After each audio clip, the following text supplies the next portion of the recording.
Dumb loudmouths online who are deluded into thinking they have any knowledge about politics or the world whatsoever are an unfortunate common occurrence. Rambling and screaming is often an acceptable substitute for coherent arguments, and hypocrisy and lies are commonplace from political influences. But out of all of the brainless pundits, all the streamers and creators online, perhaps none are as blatantly self-serving and prone to dishonesty as Jimmy Dore. His constant sexual harassment of me at this place. You don't want to punch Anna Conspiracy in the face. He might get really angry and view us as like the enemy. I don't want confrontation ever. So this is the government sponsoring people to undermine people like me. You liar, you coward, you gaslighter, and I'm the problem? Fuck you!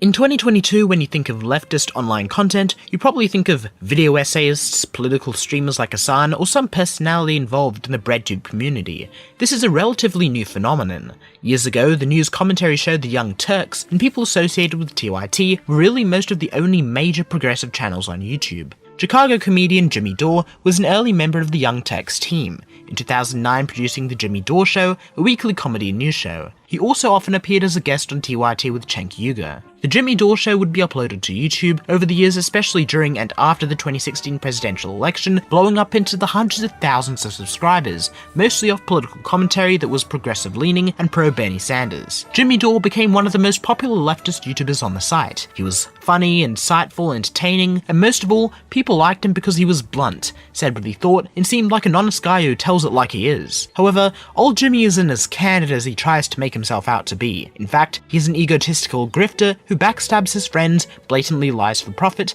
and does whatever he can to do one thing only: get him views. This has caused him to become one of the most hated figures on the online left. Before I go over the many times Jimmy Dore has let the mask slip, I need to make something clear. Almost every time Jimmy is criticized, his fans, or him, dismiss it by saying that the disputes are caused by some political disagreement, whether about Russiagate or foreign policy or etc. This is dumb, and a blatant way to dismiss any criticism. The reasons why I dislike Jimmy Dore, and the reasons why most of his critics dislike him, does not arise out of a political disagreement, but Jimmy's faults that are not constrained by the realm of politics. Therefore, I will not take any political side, make any political argument, or get involved in politics for the rest of this video. While some topics may involve Jimmy's opinion on a political subject, none of my criticisms of him are about his opinions. They are only of his conduct, his lies, and what he as a person has done. Let's get into the video. Oh, and make sure to subscribe also if you like this video or want to see more like it. Not everyone has the chance to make history, but some do. Jimmy Dore saw an opportunity for him to make history with a strategy that he thought could lead to Medicare for All, a policy priority of Dore called Force the Vote. Essentially, to explain the strategy, since after the 2020 elections in the House of Representatives, Democrats only had a very small majority, only by 4 seats. Progressives could vote or refuse to vote in a bloc to further their agenda. In this instance, the Squad, a group of progressive members of Congress, could refuse to vote for Nancy Pelosi for Speaker unless she allows a vote on Medicare for All. It was an interesting idea. Many on the left supported it, like Karl Kalinske and Crystal Ball, while many on the left did not support it, like Cenk Uygur and Vaush. Hashtag Force the Vote became the discourse of the day. Everyone on the left was discussing it, not just online figures, but important progressives who had real influence.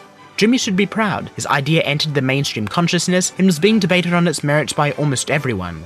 But he wasn't proud, he was angry. Jimmy thought Force the Vote was obviously the right thing to do. Anyone who disagreed was stupid or had bad intentions. There was no debate to be had about it. You're either with us or against us, and if you're against us, you're not a real progressive. The hashtag and discussion clearly made it far, since Alexandria Ocasio-Cortez, perhaps one of the most famous and influential leftists in America, second to Bernie Sanders, responded to it on Twitter. She saw the hashtag, she weighed it up, and disagreed. I doubt a sitting congresswoman would go back so quickly on things worded so strongly just because of some angry tweets, so there's also likely no convincing her, especially since the speakership vote was so soon. Many who thought Force the Vote was a good idea criticized AOC for not implementing the plan. People like Brianna Joy Gray and Karl Kalinske, who had been ardent supporters of Force the Vote, voiced their disappointment with her and why they believed she had come to the wrong conclusion. But Jimmy Dore didn't just think AOC was wrong. He said that AOC, by not agreeing with the plan, was being malicious and not wanting Medicare for All, that she had become the corrupt establishment.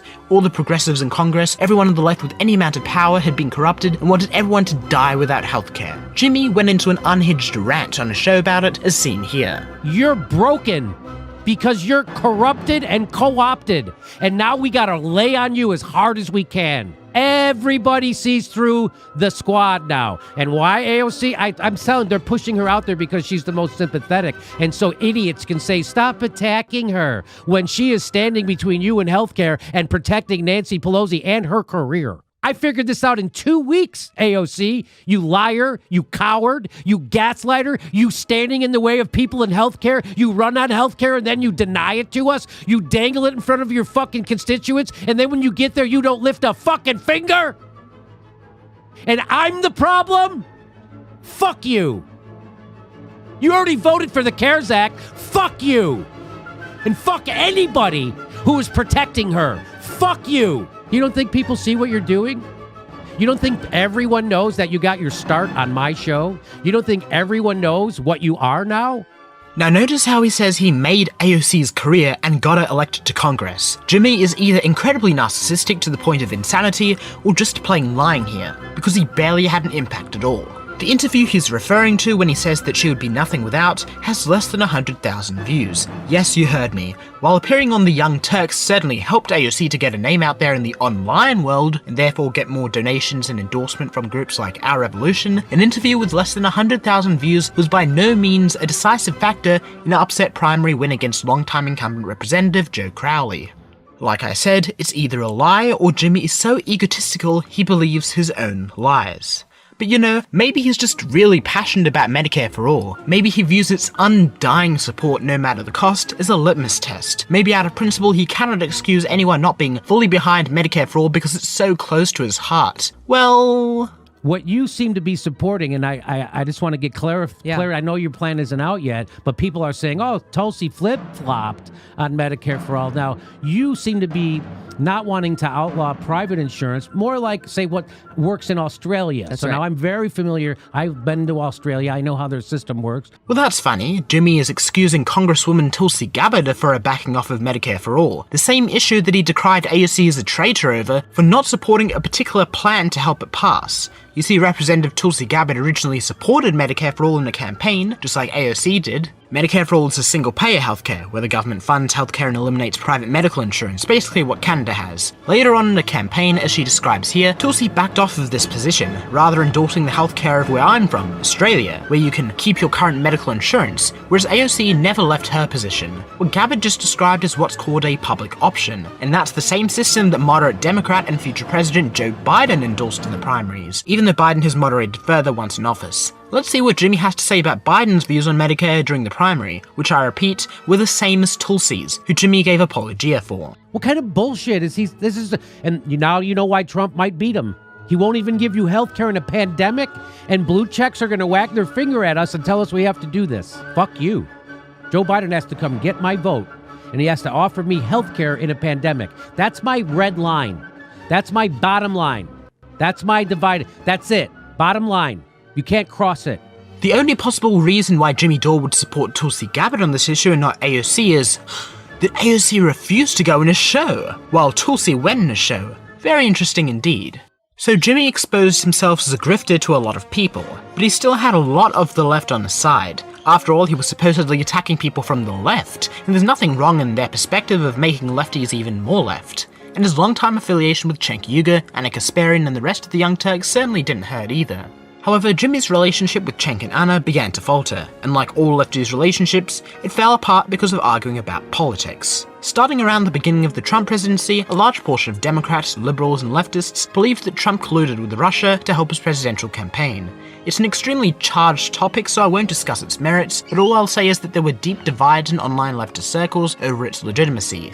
People like Cenk Uygur and Anna Kasparian believed Trump did collude with Putin and Russia, whereas people like Jimmy Dore and Kyle Kulinski didn't think there was enough evidence and thought it was used by the mainstream media as a distraction from what they saw as more important issues like Medicare, ending the wars, and helping the poor. Kyle talked about the subject often. While he did debate Cenk on Russiagate, he never attacked or mentioned him or the Young Turks in any of his videos about it, because he's not a guy who likes drama. Jimmy, who has a much more, let's say, aggressive personality, did not act the same way. Often he would take little shots at Cenk, Anna and the Young Turks in his coverage of Russiagate, criticizing and making fun of them for believing in what he believed to be a clearly stupid conspiracy theory. I personally don't have a problem with this. I mean, I watch commentary, more drama the better, but since the Young Turks hosts were friends with Jimmy, they didn't take it so well. Anna made a Twitter thread calling Jimmy a grifter and really attacking him, which was the first time any of them publicly feuded. And then the Young Turks made some very serious accusations about journalist and friend of Jimmy Dore, Aaron Mate, saying he's paid by Russia and dictators. Aaron Mate yelled at me. Aaron Mate lied. Aaron Mate. Everyone cares what Aaron Mate has to say, right? The guy who denies that Syrian children were killed with chemical attacks. Yeah. And Fuck gets Aaron paid by Mate. the- Yeah, fuck you. Anyway, let's move on. Let's end the freaking pod. I can't. Okay, see, that's what happened. I can't stand that guy, and I can't stand the very intentional disinformation they put out there in regard to disgusting dictators around the world. The very people they seem to be working for, to be quite honest with you. Let's move on. Right, we're done. Disgusting. Absolutely disgusting. Now, regardless of your thoughts on Aaron Mate, this was quite the personal attack, and as Jimmy is Aaron's friend, and Jimmy likes to go nuclear, of course he would respond against the Young Turks, whom he already was not on good terms with. Jimmy made a video lambasting the Young Turks for their comments on Aaron, seemingly releasing the tension which had been building up for months. At first, the videos he and Cenk made in each other had at least some semblance of policy discussion around Russia, Assange, or Syria or whatever, but each following video ended up being more and more disparaging and personal. The tweets went back and forth calling each other right-wingers, grifters, corporate tools, all the usual lefty insults for months on end. However, in the midst of these videos on one another, Anna Kasparian DM'd Jimmy on Twitter, reminding him about what Anna alleges to be him sexually harassing her at the Young Turks years ago. This seems pretty bad from what Anna says. She said Jimmy sexually harassed her at work, making sexual comments about her looks and appearance, and he sent her an apology card so he seemingly admitted it. The "that's going to change" line does make it appear like she's using it to try to silence him, but we're not talking about what Anna did or didn't do here, so let's focus on Dore. So that was Anna's recollection of events. Let's see what Jimmy said. If he denies it or says she's taking things out of context, let's see. Anna Kasparian used to dress, when I worked there, unbelievably inappropriately for a newsroom. She looked like she was going to a rave. The skirt, one time she came into the newsroom with a skirt so short. It wasn't a pencil skirt. It was like a fluffy one too, but so short that she bent over in front of me and I literally saw her ass and her thong. She's wearing a thong. I literally saw it. Everybody saw it. And I go, "Hey, Anna, nice new skirt." And everybody laughed. Like they laughed louder than I thought they would. And so it humiliated her. She got humiliated in the middle of the newsroom, and I did it. And I felt bad. At that time, we were friendly, and I was just busting her balls, right, for dressing like that in the newsroom. So when I did that, so she got really mad. She got humiliated. Her face turned red. She tried to insult me back, and it just fell flat, and she looked, bad. And everybody laughed. And I felt bad for her. I didn't want to make her feel that, but I just wanted to make a little joke. And all I said was, "Hey, Anna, nice new skirt." And everybody in the newsroom, because everybody saw how inappropriate she used to dress. And everybody saw it. And so that's why it got such a huge laugh, and she was so humiliated. Let's bring in Max. Now, Max, where would you like to take the conversation? Yeah, this isn't really where I thought the conversation was going to go. I don't have the same history with these people, so. I have no problem with Anna Kasparian's style of dress. Let's talk to we don't have a dress code at the Gray Zone. People can show up however they want. Did he just brag about sexually harassing Anna Kasparian? He admitted to looking up a skirt, which he saw as too inappropriate for work, and making a joke about it in front of his students. Not only that, but he laughs about it, doubles down and says, "And then everyone laughed and clapped like something from r/that happened." I mean, he talks about how humiliated Anna was with a big smile on his face, a big grin seeing someone humiliated due to his sexual comments in front of his students in the workplace. Now, I like edgy jokes, anyone can tell you that, but this does seem to cross the boundary of what is generally accepted in the workplace. I mean, he also brags about Anna's comeback not being as good as his joke. He clearly has no remorse whatsoever. Anna, in her response on the Young Turks, says that this was even worse than Jimmy described it here. But even if Anna is a completely unreliable source of information, what Jimmy admitted to is bad enough. Let's take a look at the definition of sexual harassment from the United Nations website. The EEOC has defined sexual harassment in its guidelines as unwelcome sexual advances, requests for sexual favors, and other verbal or physical conduct of a sexual nature when submission to such conduct is made either explicitly or implicitly a term or condition of an individual's employment, or submission to or rejection of such conduct by an individual is used as a basis for employment decisions affecting such individual, or such conduct has the purpose or effect of unreasonably interfering with an individual's work performance or creating an intimidating, hostile, or offensive working environment. Unwelcome behavior is the critical word. Unwelcome does not mean involuntary. A victim may consent or agree to certain conduct and actively participate in it even though it is offensive and objectionable. Therefore, sexual conduct is unwelcome whenever the person subjected to it considers it unwelcome. Whether the person in fact welcomed a request for a date, sex-oriented comment, or joke depends on all the circumstances. Jimmy says his joke made Anna feel extremely uncomfortable and humiliated in a workplace, which definitely falls under creating an intimidating, hostile, or offensive working environment. Anna's reaction to it and her not encouraging it in any way, and it not being seen as normal, also highly suggested that it was very unwelcome. The UN gives a few examples of sexual harassment as well. Two of these examples are unwanted sexual teasing, jokes, remarks, or questions, and sexual comments about a person's clothing, anatomy, or looks. Even under the most charitable view of Jimmy's story, he sexually harassed Anna. Jimmy managed to veer this entire narrative through multiple videos and tweets into, did Anna Kasparian blackmail Jimmy Dore? Now, I think that's a reasonable question to ask. It certainly looks that way, but by changing the discourse to that, it seems like an attempt to prevent further discussion on Jimmy's harassment allegations, which I would argue is worse than using legitimate harassment as blackmail to stop him from making videos calling out TYT or whatever. I also want to mention that Jimmy made a video the day after Anna responded to his video, basically accusing Cenk and Anna of being misogynistic. Let's watch him blame women for people snapping pictures up their skirt and then putting it on a website. Block that one out there. But you have got to put on underwear. You've got to. My God, girl, you're going to dinner with your dad. And you got your cooch all exposed. That's sick. That's crazy. I can't imagine that we go to a family dinner and my sister's got a short skirt on with no underwear. And people... How would you know she didn't have any underwear? You're looking up her skirt, you pervert? How would you know that? Pervert. Looking up her skirt, pervert? Pervert. Yes, there we go. I would take a picture of it and I'd put it up at tyt.com and I'd tell everybody to go look at it because it makes me a little money. It's my sister, but I don't care. This wasn't even a look at the hypocrisy argument. It was him actually trying to make the argument that they were sexist because the Young Turks made segments covering celebrities in a sexual way a few years back. Whether you disapprove of the Young Turks' old content or not, sexual comments about a co-worker in front of her students is way worse than commenting on a celebrity's breast, and everyone knows that. If Jimmy's defending his own interaction with Anna as just a joke, he can't label Anna and Cenk's joke segments as sexist. That's just not how it works. I thought you were in favor of edgy comedy, huh? Seems as when you have the opportunity to call someone you dislike sexist, you go right ahead. Now, I'm not a fan of Cenk, Anna, or TYT. It doesn't excuse anything Jimmy did, but you know, he's going after people who he has big disagreements on and people who might have terrible takes on a lot of issues. After all, what Cenk and Anna said about Aaron was uncalled for. They were uncharitable to Jimmy in numerous instances.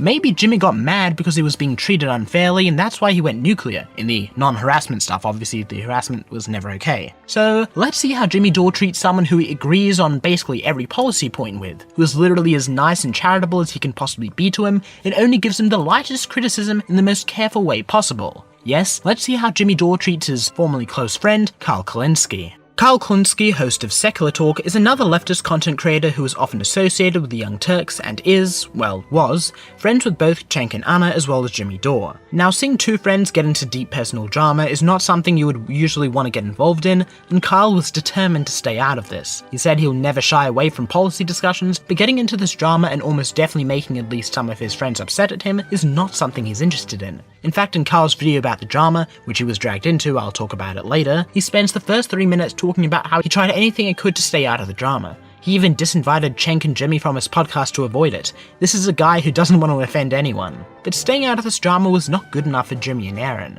Ironically, Dore uses the same argument that he despises and that people use against him because Jimmy supports third parties. He and Aaron routinely said or implied that if you aren't explicitly taking their side, you're taking the side of Anna and Cenk. That silence is opposition. Every lefty with a platform needs to promote Jimmy's side of the drama, which to me are complete garbage arguments.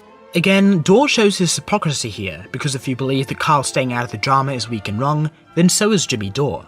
In 2018, after Kyle was announced to go on Joe Rogan, self-proclaimed journalist Cassandra Fairbanks and Mike Cernovich, who was well known for spreading old out-of-context or fake tweets to get people like Sam Cedar or James Gunn fired, wrote a hit piece on Kyle, showcasing many edgy joke tweets from 2011 and 2012 to try and get him cancelled, contacting people he works with, sponsors, and all that. Kyle survived the attempted cancellation. In fact, it barely affected him, probably due to the public failures of Cernovich's previous cancelling attempts, but nevertheless, he was being slandered as a racist, sexist, and other forms of a bigot. Jimmy Dore, who was close friends with Kyle at the time, did not call out Mike Cernovich or defend Kyle. Almost no one did, because it's dumb to expect everyone to come to your defense in every situation. You're adults, not the Avengers. You can deal with that stuff on your own. Kyle, like a perfectly reasonable adult, didn't hold any grudges with Jimmy or anyone else for not defending him. That's just part of the job. But Jimmy seemed to view everyone as either with us or against us when it came to him. Despite the subtweet to him, Kyle managed to avoid the drama until Jimmy liked a tweet tagging him and Crystal Ball that accuses them of avoiding a story on Syria to not get involved with the drama around Dore and Mate. The problem was that Kyle had covered the story, he had just not mentioned the drama in the video, which is why he responded with a bunch of question marks. As Jimmy went on his usual deranged tirade, Kyle felt forced to address the situation and he made a video covering it. Kyle's video was incredibly good faith, and in fact it was charitable as possible to Jimmy's side of the drama. The first 13 minutes was a full-throttle defense of Aaron Mate and criticising the Young Turks for what they said about him. So let's state the obvious. That was gross. That was a smear. It's so absurd that the first time I watched it, I literally laughed out loud. He took Jimmy's side on Syria, Russiagate, all the policy stuff. He then, and this is what Jimmy is angry about, defends Jimmy from the accusations that he's a sexual harasser or pervert, but does criticize Jimmy saying in the show now that Anna's skirt was inappropriate. I don't think Jimmy's a sex pest. I don't think he's a criminal. I don't think this is a #MeToo thing. But my issue with the thing we just saw is what he just said right there. Oh, she dresses inappropriate. Inappropriate? Who the fuck are you to determine what isn't appropriate for her? Are you a fundamentalist Christian? I mean, that's like some hardcore Republican thing to say. And if I'm being objective about this, even though Jimmy's my friend, if somebody spoke about my mom or my sister or my girlfriend like that, it would take every fiber of my being to not want to beat the shit out of them. Because that's humiliating. And he admits that it was a humiliating thing in the segment, but then it doesn't occur to you that maybe bringing this up again and talking about it in the way you're talking about it is like gonna humiliate her yet again? That doesn't occur to you? So listen, I just look at that and I think, that's kind of gross. Then the rest of the video he continues talking about how he never wanted to get into the drama and it's making him feel uncomfortable and awkward to be forced into it. So I think anyone would say that Kyle was nothing but nice to Jimmy and basically gave him the smallest amount of criticism possible. What do you expect? Jimmy goes nuts. They're all fucking pigs, and they're trying to slime me, and it's not working. Yeah, as you mentioned, I didn't fucking talk about it the right way. I'm getting fucking smeared and in the sleaziest way possible, and I said inappropriate. Oh my God, Jimmy Dore said inappropriate. Did he say inappropriate? You don't want to punch Cenk Uygur in the face for smearing Julian Assange while he's being tortured. You don't want to punch Anna Kasparian in the face for tweeting out a fucking doctored video to smear an award-winning anti-war journalist. You don't want to fucking punch Cenk Uygur in the face for calling Jimmy Dore a neo-Nazi. You don't want to punch Anna Kasparian in the face for doing an obvious, blatant misuse of the #MeToo. You don't want to no, but Jimmy Dore said inappropriate when he had to defend himself against a fucking sleazy smear. So this absolute schizo can't take the smallest amount of criticism. He then makes a video attacking Kyle for calling the drama a, well, drama, like that isn't what anyone would call it. It was incorrect of him to state it as drama. Coming from a community where pedo and rape allegations happen all the time for some reason, drama is the word we use for them, and drama is the word I would use for you, Mate, Anna, and Cenk's interpersonal conflicts. In response to Kyle saying Jimmy thinking Anna's skirt is inappropriate is dumb, Jimmy brings up an old tweet of Kyle's where he makes a sexual joke about Anna, the difference being that it wasn't in the workplace, it wasn't in front of students, and Anna is clearly fine and not uncomfortable with it. Maybe this is the reason Jimmy didn't defend Kyle from Cernovich. If you're going to do that, I'm going to have to show this tweet of you interacting with Anna. And he tweeted out, if Cenk Uygur masturbates live on the Young Turks, viewers drops to 12 people. If Anna Kasparian does, viewers go up to 6,000. #TYT Live. And there's Anna. Anna's joking around like with him. So do you understand the culture of the Young Turks? Do you understand the culture of the Young Turks? And Anna jokes along with him. Wow, only 6,000, Kyle? Ha ha. His last criticism of Kyle is the one he focuses most of his time on. He gets angry at Kyle for equivocating his sexual harassment of Anna, and Anna Kasparian blackmailing Jimmy. The crime here is someone weaponizing a thing that's over with and trying to launch a phony, false, sleazy #MeToo to distract from her own McCarthy smears and lies. That's the sin here. Not that Jimmy Dore had to speak about it in a way that you didn't agree with. And the thing he doesn't like was that I said Anna used to dress inappropriately at work. For work. He wanted Jimmy to get more upset at the blackmailing thing than the sexual harassment, which Kyle already minimized and said it was just a bad joke, which I find understandable given that he's a friend. Guess what? Kyle apologized to Jimmy and Aaron in his next video. He didn't completely take back everything he said, but he clearly didn't want to upset Jimmy anymore. Here's him explaining part of the reason why. Honestly, we were afraid of the argument that would come when we told you, hey, we don't want to have you on, we don't want to have Jank or Anna either, but like, we don't want to have you on. We were very afraid, hey, it's possible when we say this, that he might get really angry and view us as like the enemy. And, you know, that's kind of what happened. He took that as a slight and he viewed it as, you know, now we're the enemy. This is clear manipulation of a friend. Being nice to someone because you're afraid of what they'll do if you piss them off is typically not the sign of a healthy friendship. As you could see, Kyle was being as nice as possible to Jimmy during this whole episode. But just like with Force the Vote arc, if you don't 100% agree with Jimmy Dore on everything all the time and focus 100% of your time on always defending Jimmy, you're clearly an enemy, a grifter, a corporate shill, and every other bad name in the book.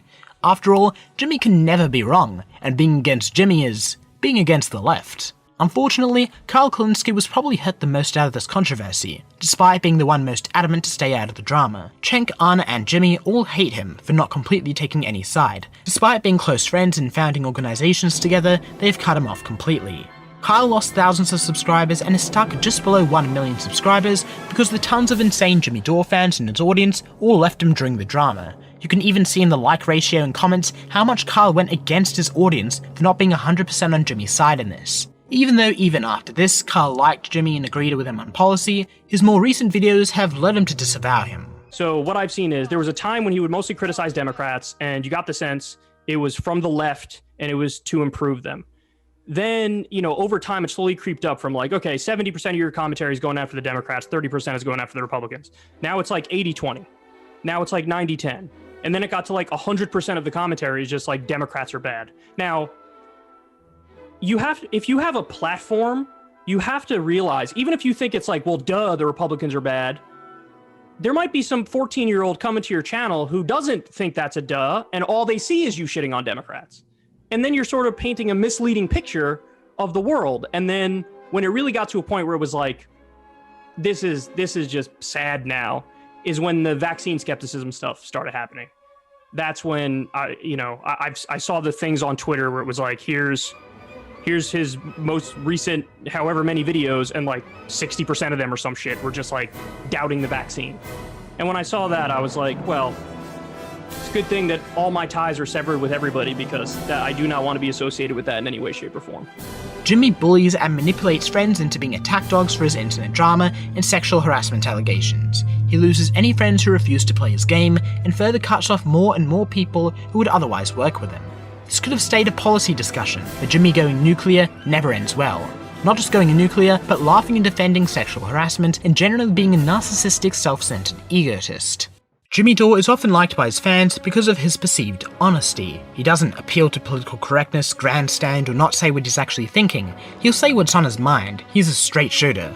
But straight shooters often end up not being as honest as they present themselves as. Often in his videos, he has a guest who is knowledgeable on the subject of the video, to discuss it with Jimmy or offer their insights. Usually these guests are whichever Twitter leftist with a few thousand followers follows him, or an anti-establishment left-wing journalist like Glenn Greenwald, or someone from the Grey Zone. In fact, I believe journalists from the Grey Zone like Max Blumenthal are the most common guests Jimmy has on. Many Dore fans would say this is because they are uncorrupted anti-imperialist truth-tellers like Jimmy. But is the Grey Zone really that trustworthy? The Grey Zone's founder and editor-in-chief is Max Blumenthal. Now, I'm by no means Russiagator, but the ties between Blumenthal and the Russian government are impossible to deny. Since 2014, Max has been a regular contributor to the news agency Sputnik and the TV network Russia Today. Both of these are widely considered Russian propaganda outlets and spreaders of conspiracy and disinformation to the benefit of Russia. These aren't unfounded claims. Both are state-controlled organizations, which means unlike any news companies in America, Russia Today and Sputnik are literally managed, owned, and controlled by Putin and the Russian government. This isn't a conspiracy or secret, they're open about it. Russia Today was even ordered by the United States Department of Justice to register as a foreign agent. So to this day, the Grey Zone's editor-in-chief/owner works for Russian propaganda outlets. Okay, well, maybe it's just him. Here are just a few Grey Zone journalists who also work heavily with or employed by Russian state media. There are many more as well. Alexander Rubinstein, Chris Hedges, Ben Norton, Anya Parampil, Dan Cohen, Ronnie Karluk, the list goes on and on. Hundreds, the majority of Grey Zone articles, are written by journalists employed by or who work with the Russian government.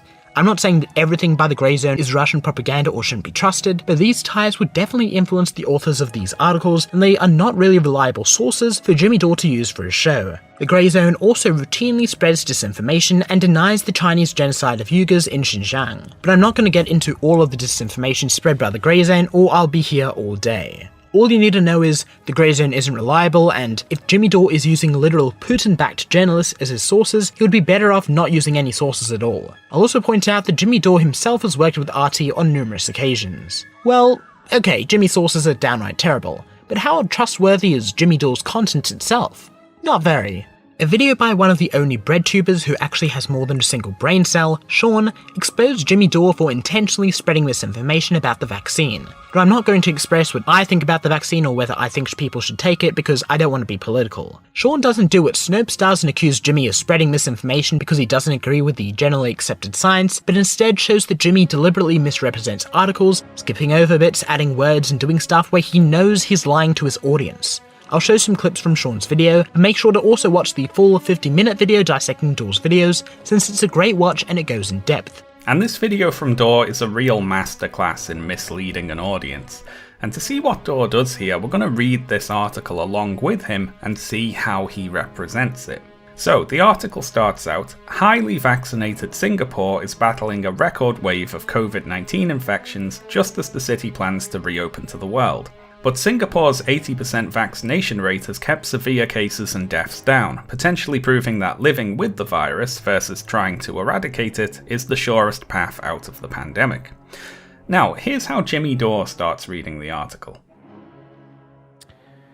On Monday, Singapore recorded 1,647 cases of COVID-19, bringing its 7-day daily average to 1,545 cases, higher than any other previous wave of the pandemic. So what he did there was skip the first paragraph, the one that states that Singapore's high vaccination rate has kept severe cases and deaths down, and he started reading at the second paragraph talking about the recent increase in COVID cases. So he's avoided mentioning the positive effects of the high vaccination rate there. But let's not draw any conclusions right now. So, following this sentence read out by Dore, the article says, but even as cases soar, COVID-19 deaths in Singapore have remained low. The city-state of 5.7 million people has averaged 3 deaths per day in the last week. Singapore's saving grace is its high vaccination coverage. So let's hear Jimmy read that. And they're super vaccinated in Singapore. We're going to find... Experts say Singapore's climbing cases, more than half of which are in vaccinated individuals. Hang on, where is he?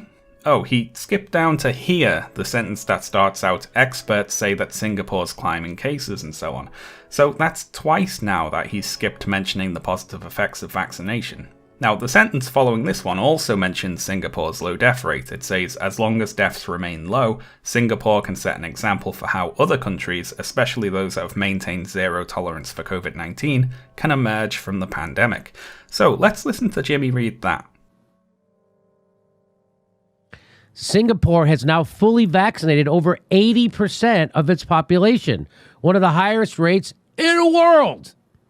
No, he's gone again. Now he's back up here, having expertly dodged multiple separate instances of the article directly praising Singapore's high vaccination rate. The best that Jimmy Dore manages is showing this one reference to, quote, widespread immunity, but he does not make clear, as the article does, that this widespread immunity is due in large part to the high vaccination rate. And this is how Jimmy reads out the rest of the article.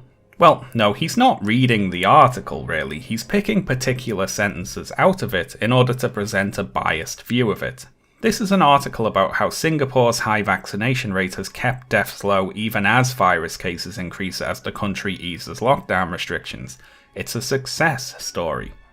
Jimmy Dore, by refusing to mention the positive effects of vaccination, turns it into a scaremongering article about an increase in cases in order to make the vaccine look ineffective. Now, further down the article, Jimmy Dore does something even worse than simply selectively quote the article. He actually changes the text in order to better suit his argument.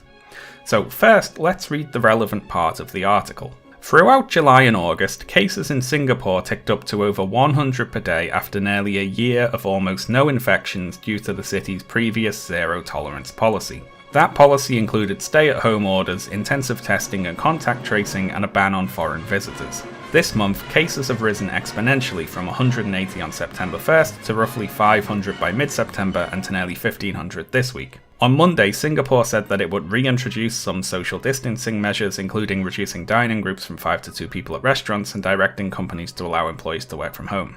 Singapore's government said the measures will be in place for at least 1 month to prevent the healthcare system from being overwhelmed and to allow the city to scale up services to help infected patients recover at home. So what's happened here, according to this article anyway, is that Singapore had very strict lockdown measures and a low number of coronavirus cases.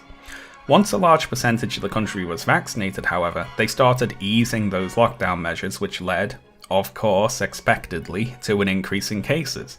But since the country has a very high vaccination rate, the number of deaths remained low. This all makes perfect sense. Very strict lockdown orders, then a high vaccination rate, then a lifting of those orders leading to increasing cases, with some orders reintroduced in order to avoid overwhelming healthcare capacity. This is not too hard to follow, you'd think. But Singapore's growing caseload has raised alarms, nonetheless, because of the speed at which cases have climbed. Despite policies including stay-at-home orders, intensive testing and contact tracing, and a ban on foreign visitors. And 80% of them are vaccinated, they're having the biggest outbreak ever. Now, sharp-eyed viewers will have noticed that what Dore just read out is not what the article says, and let's look at them side by side here. The article says, throughout July and August, cases in Singapore ticked up to over 100 per day after nearly a year of almost no infections due to the city's previous zero-tolerance policy.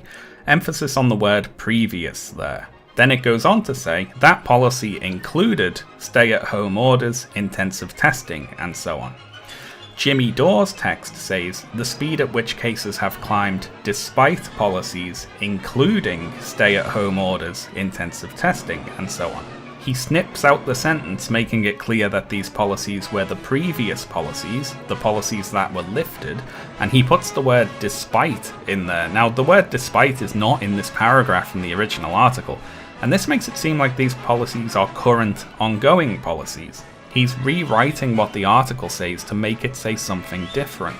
If you had any doubt that Jimmy Dore's a liar will misrepresent data for views, this should put any doubts to rest. The video got over 500,000 views and did quite a lot of damage to Dore's credibility as there was no real out for him, unlike with the Young Turks drama. Jimmy Dore responded to the video by saying that it was a producer who cut out the paragraph, took words out and put words in because he was in a hurry and now he's fired. And I didn't know about that. I had to trust my producer that we went over the story. He put it together. I had no idea he was going to take 2 sentences, jam them together, and add a word without putting it in a bracket. So I had no idea when I did this segment originally that had happened. That was done by my producer who put it together. I asked him why he did it, and he didn't really have a good excuse. He said, I was in a hurry, I got sloppy, and I'm stupid. Unfortunately, he can't be with us anymore because I can't have someone on like that who's sloppy, stupid, and does something like that. I don't know if in a hurry he photoshopped them in or what, but it was my manager that definitely exists and I fired story is clearly rubbish and obviously a terrible excuse for a shoddy lies. What is important to remember, however, is that Jimmy, by firing the quote-unquote producer, admitted that some of the criticism is valid. If you still believe Jimmy Dore's producer story, you won't soon, because we're going to take a look at the Grey Zone and Jimmy Dore's insane QAnon-level conspiracy theory that is supposed to discredit any of his detractors. The Grey Zone published an article which was extensively covered by Jimmy Dore and Max Blumenthal that accused Abigail Thorne, better known as PhilosophyTube, of pushing pro-war and pro-vaccine propaganda because of secretive funding from the UK government, and this meant that all of BreadTube are imperialists parroting State Department disinformation. The supposed evidence of this is that the Royal Institution, which Prince Charles has donated to, recruited PhilosophyTube to help promote the UK government's COVID policies, and the company which is working with the Royal Institution on this valid projects has worked with the UK and US governments on promoting regime change wars in the past. There are several things wrong with this. First of all, the article presents the Royal Institution as some arm of the UK government, which is simply not the case. The Royal in the Royal Institution does not mean the monarchy owns it, but it is a generic honorific used in thousands of British organisations. The honorific used when something is linked to the state or the monarchy is Crown. Basically, every single important British scientist in history has been involved with the Royal Institute. It's a private, independent science/research organisation, and as such, research on what they believe is countering COVID misinformation is nothing unusual or malicious. I do think that this partnership with Valiant Projects, a company that looks very Orwellian and shady by the looks of the website, is concerning, but that is a problem with the Royal Institution and maybe Thorne, not the rest of BreadTube, who have absolutely nothing to do with this, and the UK government is not involved with this. And the royal family, who by the way I despise, donate to many different scientific agencies and institutions. I doubt this is some conspiratorial move to make PhilosophyTube pro-war. So in the article after this wall of stupidness where they got almost everything wrong, it devolves into schizo posting about BreadTube, spouting random unrelated stuff. It quotes a book about BreadTube, saying leftist online content creators are like the counter-gangs deployed by British and US intelligence to infiltrate and dismantle insurgent forces from Kenya to Southeast Asia, that they serve one section of the American ruling elite and the intelligence agencies. Well, let's look into this book used as a source by the journalists over at the Grey Zone more carefully, shall we? The author of this book, BreadTube Serves Imperialism, is Caleb Maupin, a Nazbol who speaks at Nazbol events, promotes Nazbol books and Nazbol parties. No, I'm not just calling anyone a Nazbol like Vosh does, he actually supported real Nazbol parties. The Russian Eurasia Party, which openly believes in National Bolshevism, a mix of Marxist-Leninism and Nazism. Also, the book quoted in the article is not some in-depth analysis of BreadTube, but rather a lengthy rant by Maupin about Twitter users he argued with, or YouTubers he's gotten into internet drama with like ContraPoints, ThoughtSlime, and especially Vaush, complaining to what they tweeted about him and concluding the book by labeling all of them as CIA psyops with absolutely no evidence. Here is the entire point of the book, okay?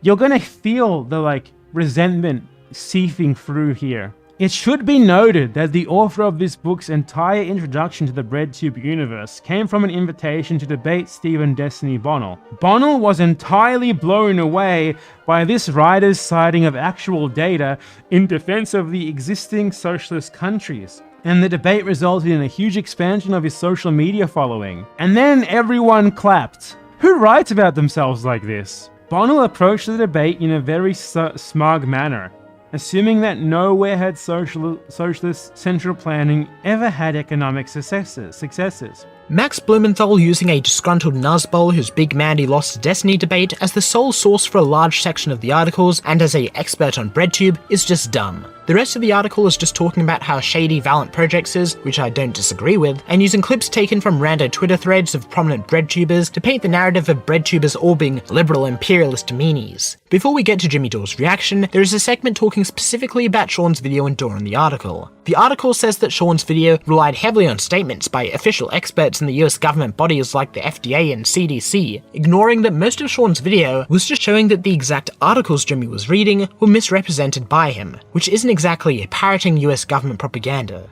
The article then reads, Sean's viral video appears to have benefited from an algorithmic boost, then citing Caleb Maupin saying that the video's success had to have been artificial, ignoring that the video didn't get an unusual amount of views compared to other videos on Sean's channel. So as you can see, the article was complete rubbish, and the only possible revelation from this is that PhilosophyTube is working with a shady company. But Jimmy Dore seemed to take something different from it. He reacted to the article and discussed it with the co-author Max Blumenthal on the Jimmy Dore Show soon after its publication. Oh, it was definitely algorithmically boosted on YouTube. No fucking doubt about that.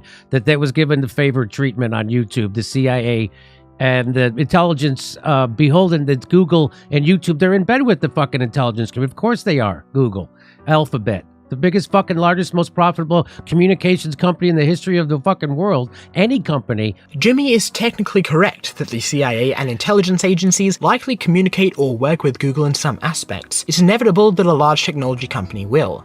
But going from that to my critics are colluding with the CIA to destroy me with no evidence is well, I don't even know what to say, it's so incredibly dumb. Of course they are. Go ahead. I'm sorry, I interrupt you. But yes, that was what, as soon as I read the story, I'm like, oh, they funded this shit, that hit job on me, because it was super professionally done. It looked like it had to have some resources behind it. There's no evidence Sean's video was algorithmically boosted. There is no evidence Jimmy Dore or his videos are specifically being targeted by the CIA. Thinking so is so narcissistic or downright stupid. The CIA isn't giving Sean money to make a video on Jimmy Dore, or waiting day by day until someone does make a video on Jimmy to boost it, and why would they even do that? If they wanted to kill Jimmy's career, they could just stunt his channel's growth, as he has been doing quite well recently.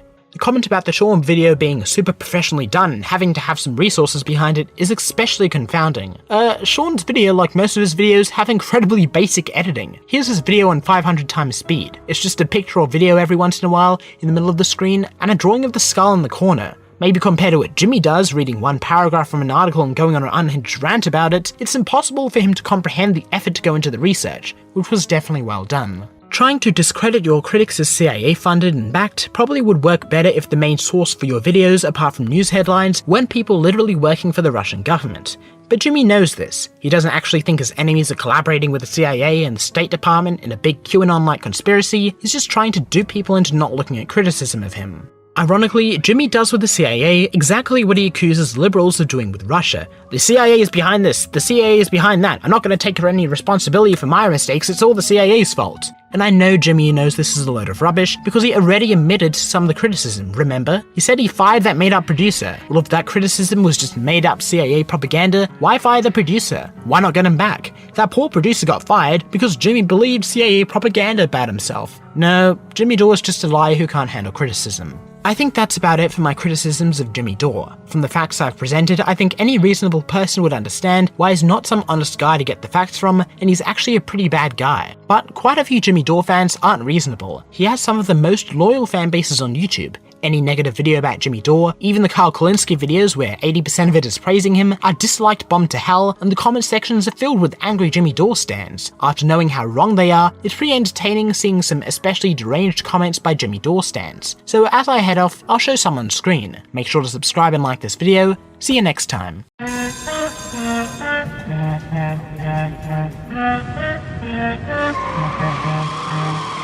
I had a heart attack, but you still sat there with me, and I had terrible service. Your healthcare should be free. It's the top 1% of people who would not be president. But trust me, you aren't getting 50% of the delegates.